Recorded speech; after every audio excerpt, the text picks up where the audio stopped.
E aí galera, tudo bem? Eu sou Renato Diniz e o que a gente vai abordar na aula de hoje é justamente essa distinção, se é que existe, entre liderança e gestão. Quando a gente parar a pensar um pouco sobre as palavras gestor e líder, a gente meio que espontaneamente assume certos estereótipos, tá? Vamos lá, gestor ou gestão, o que é que a gente pensa? A gente pensa em, por exemplo, organização, planejamento, atenção a detalhes, ou então a gente pensa também, por exemplo, um cara que segue ordens, né? Ele é um cara organizado, é um cara que é disciplinado. Né? Existe todo esse conjunto aí de características, ações que a gente remete à palavra gestão ou gestor. Já que a gente pensa em líder ou liderança, naturalmente todo um outro conjunto de palavras e ações a gente acaba evocando aí. A gente pensa em mudança, a gente pensa em motivação, a gente pensa num cara que inspira nossos funcionários ou voluntários, né? Então a gente pensa num cara capaz de mover nossos corações, carismático. Né? Ninguém pensa assim, gestão, carisma. Não pensa muito nesse aspecto. Tá, mas e de onde é que vem esse senso comum? Tipo, por que a gente considera esses dois conceitos tão distintos assim, se mesmo para quem realmente entende, trabalha com gestão organizacional, conhece e sabe muito bem que assim, os papéis de líder e de gestores são muito relacionados entre si. Se eles são tão relacionados, a gente sabe na prática que os dois são muito entrelaçados, por que existe esse senso comum de tão discrepância aí entre o que é ser um líder e o que é ser um gestor? Esse conceito foi bastante difundido pelas décadas de 80 e 90, principalmente com dois periódicos bastante influentes, que foram o de John Kotter, em 1990, e o de Bennis and Nennos, em 85. E eles justamente afirmavam, eles definiam que a diferença entre o gestor e o líder é que o gestor era responsável por colocar as coisas em movimento, organizar a casa e fazer a operação funcionar. Já o líder é aquele cara que mudava as coisas. Ele provocava disrupção em ambientes organizacionais, trazendo inovações, trazendo mudanças e por aí vai. E não para por aí, tá? Inclusive outros autores, muitos outros autores, mas por exemplo tem o Zaslenik, que ele defendia que a questão de ser líder e gestor era uma coisa de personalidade. Tá? Tinha pessoas que tinham a personalidade de líder e outras que tinham a personalidade de gestor, e que essas duas não se misturavam. Então tiveram uma série aí de artigos e periódicos influentes na administração no final ali dos anos do século XX, que afirmavam e definiam essa tese de que liderança e gestão eram coisas totalmente diferentes. Embora que a gente saiba intimamente que as duas estão relacionadas. Inclusive alguns afirmavam que não, um bom administrador é que ele consegue misturar as duas. Ele consegue ser um pouco líder, um pouco gestor. Ou então trabalhar seu tempo de forma que uma parte do seu tempo ele fosse administrador e uma parte do seu tempo ele fosse líder. Mas ainda assim, tá galera? Ainda assim, eles tratavam liderança e gestão como dois conceitos diferentes. E, bom, isso gerou um problema, ainda gera, um problema bastante grave em ambientes organizacionais, que são indivíduos que eles querem ser líderes e não gestores, Para pensar um pouco. Ninguém quer ser gestor. Todo mundo quer ser líder. Ninguém fala assim, nossa, eu nasci para ser um gestor, nossa, baita gestor, Não, a galera quer ser líder, eu quero ser um líder influente, mudar as pessoas, mudar a nação, mudar, sei lá, a minha cidade, interessa. E o que acontece, Essa ideia de que liderança e gestão são conceitos totalmente diferentes faz com que vários indivíduos que assumam a posição de gestão queiram ser líderes e não gestores, fazendo com que eles ignorem, então, suas funções ou atividades gerenciais. Eles deixam de prestar atenção, por exemplo, ao desenvolvimento de indicadores e análise dos mesmos, acompanhamento das atividades ou planejamento das operações, porque eles acreditam que isso é uma tarefa mais de gestão, uma coisa que está abaixo deles, de um coordenador ou alguma coisa mais simples. E daí eles querem dedicar sua energia e seu tempo para inspirar seus voluntários ou funcionários, dedicar ali, representar a organização, servir de role model. Eles querem Eles querem assumir essas atividades, esses comportamentos de supostamente um líder e não necessariamente esses comportamentos e atividades mais reles aí de um mero gestor. Então isso vai acarretar sérios problemas organizacionais, principalmente também com cultura organizacional. Tá, mas então finalmente quer dizer então que liderança e gestão são conceitos realmente diferentes? Na verdade, não. Liderança e gestão são a mesma coisa, tá, galera? E para começar a explicar, abordar, antes de eu ir para a parte técnica de por que liderança e gestão são a mesma coisa, são duas partes de um mesmo fenômeno, eu vou começar com um exemplo bem nerd, tá? Eu quero que vocês imaginem aí o Charmeleon, tá? O Charmeleon, o Charmander, não interessa, um dos dois. Tá, então ele é um Pokémon que ele faz bastante coisa, ele solta fogo, ele dá umas garras lá, ele bate e tal, massa. E aí tem o Charizard. O Charizard, ele faz tudo que o Charmander e o Charmeleon faz e além disso ele ainda voa, Então A diferença principal do Charmander pro Charmeleon pro Charizard é que esses dois aqui, eles contêm uma série de atributos, aos quais o Charizard também os tem, mas ele ainda tem mais alguns. E sem contar, tá, que o Charizard ainda faz o que eles fazem melhor. Então, depois desse exemplo bem nerd, agora vamos para a parte um pouco mais técnica, tá? O que eu quero dizer com isso? Que o gestor é como se fosse o Charmeleon e o líder como se fosse o Charizard. Onde o líder ele é capaz de executar todos os comportamentos que o gestor executa e mais alguns. Então, na verdade, não é que gestor e líder sejam duas coisas completamente diferentes, não. O que a gente vê, então, é que o líder ele é uma evolução do gestor. O líder ele consegue executar todos os tipos de comportamento que o gestor executa e mais algum que ele tem dificuldade em executar ou que ele não executa em primeiro lugar. Isso vai gerar dois resultados bastante interessantes. O primeiro é que todo gestor pode tornar-se um líder. Não existe isso como, não, o cara é um bom gestor, mas nunca vai ser um líder. Não, não, não. Se o cara já é um bom gestor, é o primeiro passo para virar um líder. E o outro grande insight que a gente tem, o outro resultado, é que não existe um líder que não seja gestor, tá? Todo líder, ele é um bom gestor. Né? Se o cara fala assim, não, mas fulano é um role model, ele lidera a nossa equipe. Mas se ele não tem a mínima capacidade de gerir aquela equipe ou gerir aquele processo, ele não vai ser considerado de fato um líder. Porque esses funcionários vão olhar para ele e falar, cara, ele é muito ruim. Ele não consegue ali trabalhar a parte técnica, ele não tem a expertise necessária para gerir seus funcionários ou seus voluntários, tá? E aí você vai falar assim, Renato, mas como assim? Tu quer dizer então que para eu ser um líder eu tenho que fazer um curso de gestão de projetos, um MBA, eu tenho que estudar PMBOK? Não é isso que eu estou dizendo, tá? Essa capacidade de gerir seus funcionários, ela é muito relativa ao que você está trabalhando, a sua área de expertise e principalmente não tem nada a ver com uma coisa técnica não, tá? Eu vou quebrar esses comportamentos mais para frente aqui, mas o que eu quero passar a mensagem, né, o que eu quero explicar é que um líder ele tem capacidade de gerir um grupo de pessoas ou funcionários. Tá? Não existe isso como um líder que lidera, motiva as pessoas, mas na hora de tocar um projeto ele não consegue. Ele não tem a mínima capacidade técnica de gerir aquele time na execução de um projeto. Até aí beleza. Mas então quais são esses comportamentos que eu estou falando tanto? Né? E principalmente qual o comportamento ou conjunto de comportamentos que difere aí um gestor de um líder?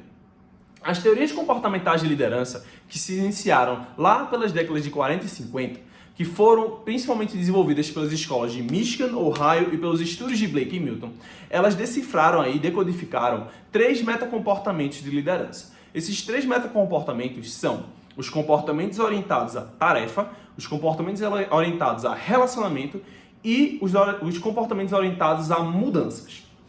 Então, o gestor é aquele cara capaz, ele tem um domínio sobre esses 2 primeiros conjuntos de comportamento, os orientados a relacionamentos e tarefas.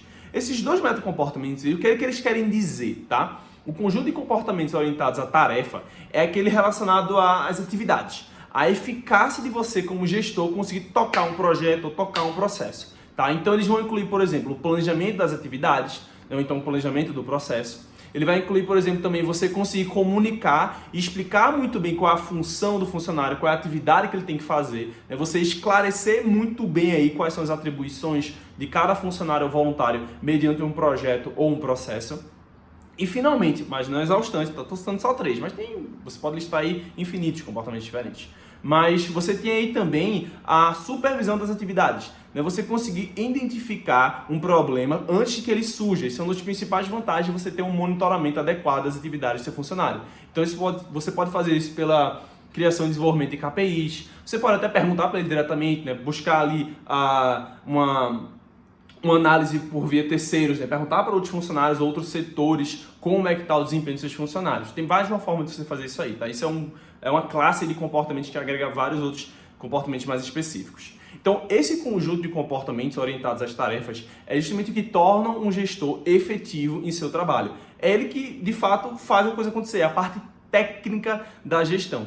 E como eu falei, não precisa fazer um MBA nisso aí, não precisa estudar o PMBOK, não. Isso aí é o que é a competência técnica de gestão. Isso aí você na organização voluntária é a sua capacidade de, por exemplo, propor reuniões, definir qual é a estratégia que vocês vão executar ali dentro de uma organização ou grupo voluntário. Não precisa fazer um planejamento estratégico avançado baseado no MBA de Stanford. Não precisa. Basta você conseguir fazer um planejamento estratégico em primeiro lugar. O segundo metacomportamento, então, de um gestor é o direcionado a relacionamentos.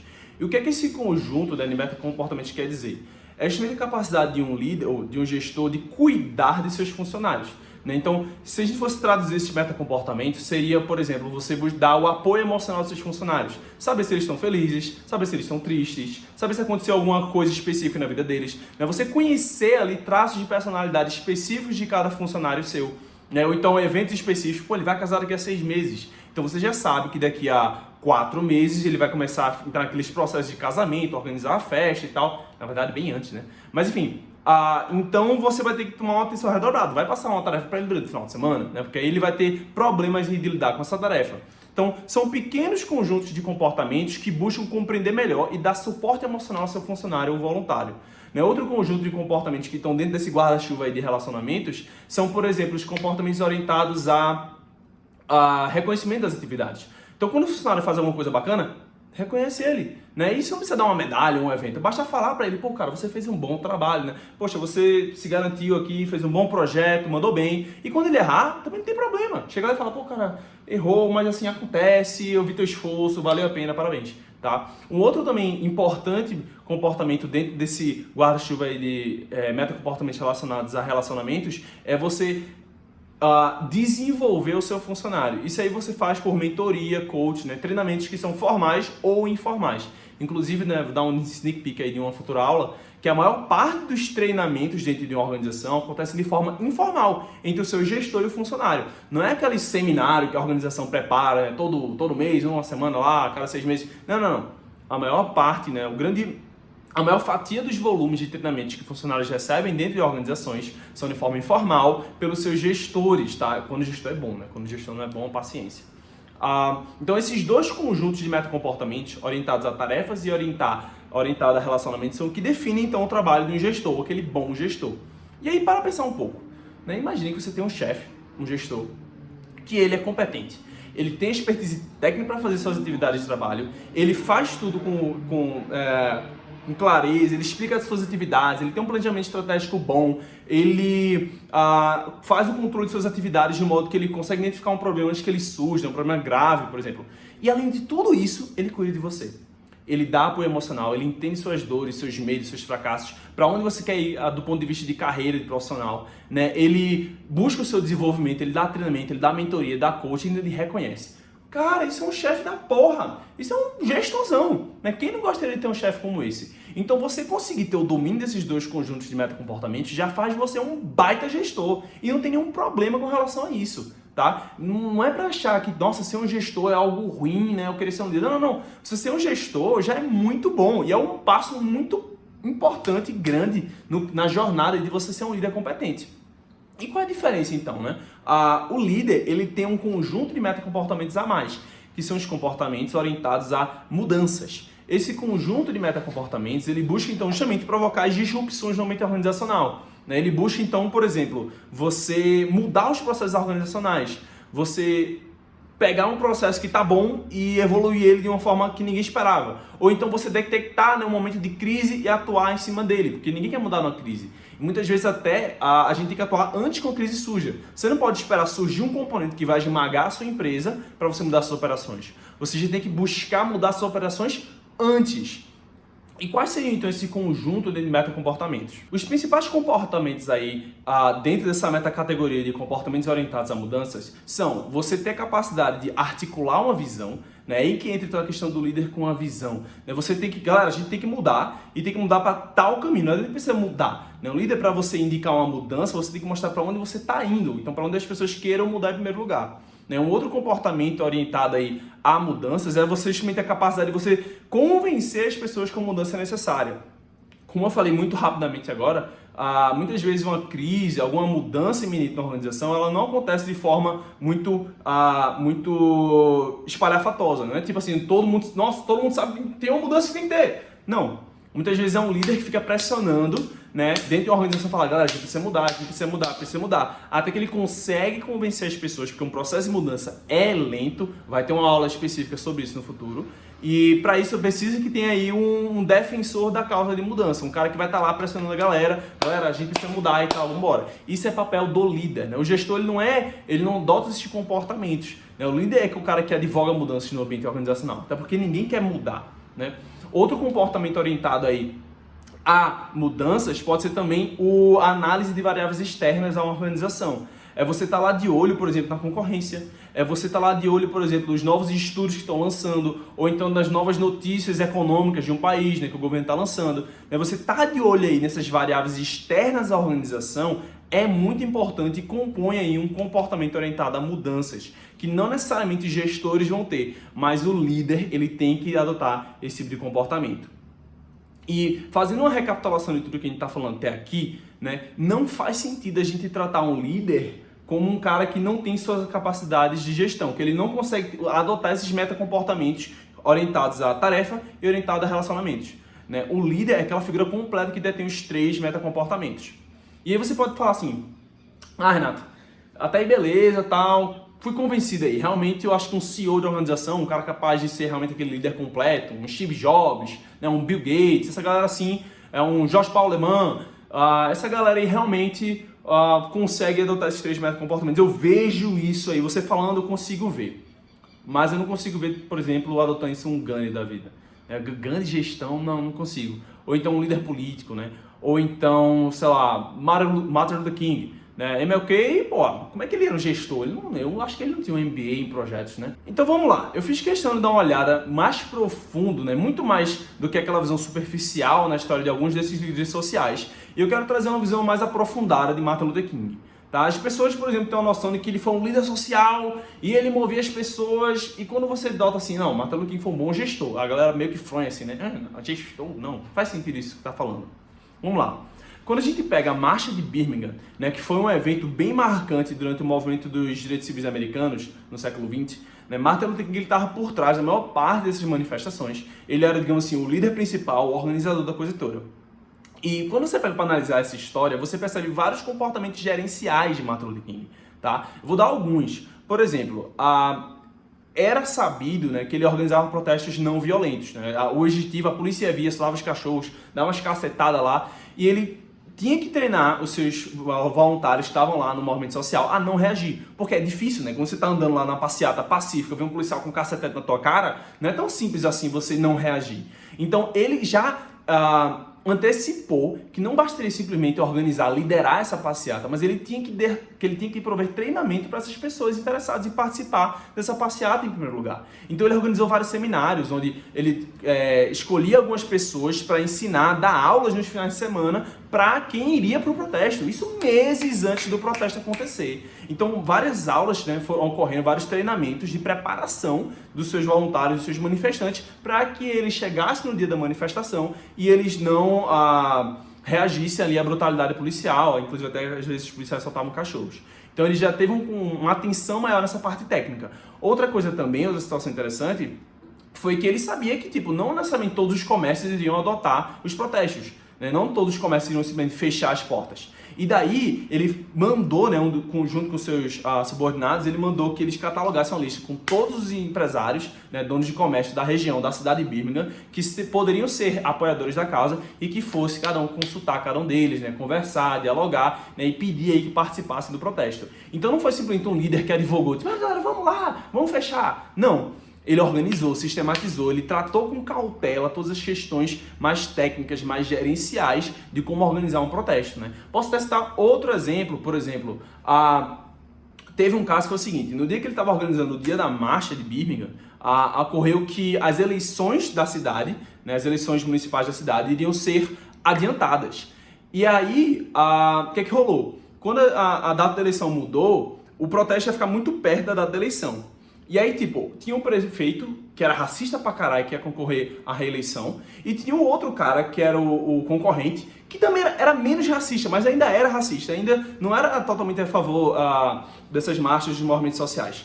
Então, o que Martin Luther King pensou? Se a gente fizer esse protesto muito perto das eleições, vai estar muito na cara que a gente está apoiando esse outro concorrente aqui, esse outro prefeito, que não é um cara que eu gostaria de apoiar em primeiro lugar. Então ele teve que fazer uma série de decisões estratégicas, tá? Ele levou vários aspectos técnicos em relação a isso, se ele de fato mantinha a data da marcha que tinha sido organizada, que já tinha sido preparada, e galera, lembrar que naquela época não tinha Facebook ou WhatsApp para mandar na lista de compartilhamento. Ó, galera, mudou a data. Não era tão fácil. Então, já tinha sido semanas aí de preparação para aquela marcha e ele teve que pensar, avaliar se valia a pena mudar ou não a data da marcha devido aí à mudança na data das eleições. Então, vocês percebem que é uma série de conjunto de decisões técnicas de gestão que foram tomadas por Martin Luther King, fora de relacionamentos, tá? Ele tinha que gerir, ele tinha que nutrir seus funcionários, seus voluntários. Ele não simplesmente podia largar as traças e dizer assim, eu sou um líder, me sigam. Né? Essa liderança carismática, essa liderança supostamente transformacional, que vem com esses grandes líderes mitopoéticos, eles também têm a parte mais íntima, a parte da relação de liderança diária, de grupo, onde ele tem que estar nutrindo esse relacionamento aí via metacomportamentos orientados a relacionamentos. Fica muito claro, então, depois de todas essas explicações, que ser um gestor é um componente fundamental na jornada para você se tornar um líder. Não é algo detrimental, não é algo pior, não é ruim você ser um gestor. É um passo fundamental. Todo grande líder, ele tem que assumir sua personalidade de gestão também, esses comportamentos. Liderança e gestão são duas coisas que são duas partes da mesma moeda.